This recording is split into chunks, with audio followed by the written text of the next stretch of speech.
बच्चों, अब आज आपको नई कहानी जो है भारतवर्ष की जो है लेखिका है राधिका चड्ढा जी, उनकी हिंदी की कहानी है रंग बिरंगी कामिनी। आपको बता दें, राधिका चड्ढा भारतीय बाल साहित्य की प्रसिद्ध लेखिका है। उनकी कहानियाँ छोटे बच्चों के लिए रोचक, शिक्षाप्रद और कल्पनाशील होती हैं। उनकी किताब रंग बिरंगी कामिनी एक सुंदर और रंगीन गिरगिट की कहानी है जो आत्म खोज और आत्मविश्वास की यात्रा को दर्शाती है। अब कहानी की शुरुआत करते हैं। गहरे जंगल में एक छोटी सी चंचल गिरगिट रहती थी जिसका नाम कामिनी था। कामिनी की खासियत यह कि अपने रंग को बदल सकती थी। कभी वह हरी हो जाती, कभी पीली, कभी नीली, कभी कभी पूरी तरह लाल हो जाती थी। लेकिन कामिनी को अपने इस गुण का सही उपयोग नहीं पता था। कभी कभी गलत समय पे गलत रंग बदल लेती जिससे बाकी जानवर उसका मजाक उड़ाते थे। कामिनी बहुत परेशान थी। जब वह हरे पत्तों में छुपना चाहती तो उसका रंग बैंगनी हो जाता। जब वह मिट्टी में बैठती तो नीले दिखने लगती थी। यह देखकर हाथी, बंदर, खरगोश उसे चिढ़ाते थे। कामिनी ने सोचा, मुझे अपने रंग बदलने की ताकत को सही तरीके से सीखना होगा, वरना सभी मेरी हंसी उड़ाते रहेंगे।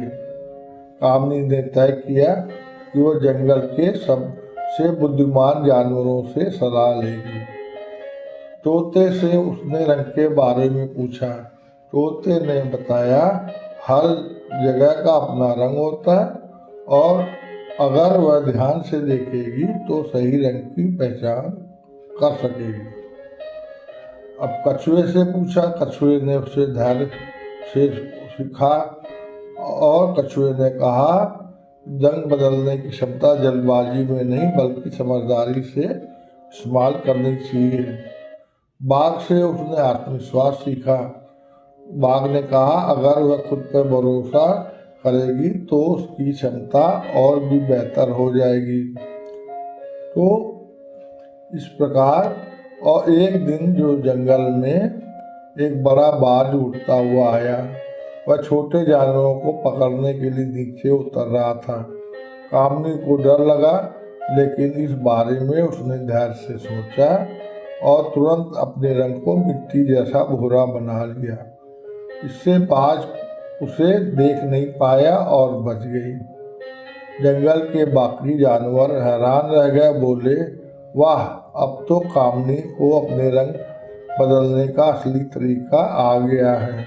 कामिनी बहुत खुश थी क्योंकि अब वह अपनी ताकत को सही तरीके से इस्तेमाल करना सीख गई। तो बच्चों, इस कहानी से क्या सीख मिलती है? कि स्वयं को पहचानो, अपनी ताकत को समझना जरूरी है। जल्दबाजी से काम करने की बजाय धैर्य और आत्मविश्वास से काम लेना चाहिए। हर व्यक्ति की अपनी विशेषता होती है, बस उसे सही तरीके से इस्तेमाल करने की ज़रूरत होती है। तो बच्चों, ये कहानी आपको कैसी लगी?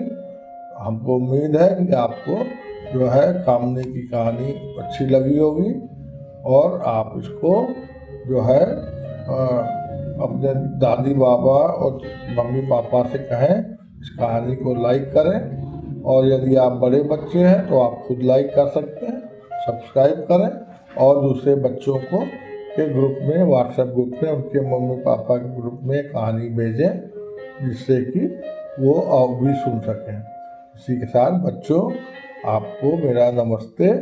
आप अपने पढ़ाई पे खूब ध्यान दीजिए, खेलते समय खूब खेलिए और अपने मम्मी पापा और दादी बाबा सबकी बात मानिए। वो हमेशा आपके लिए अच्छा सोचते हैं। इसका ध्यान रखें बेटा। ठीक है बेटा, नमस्ते।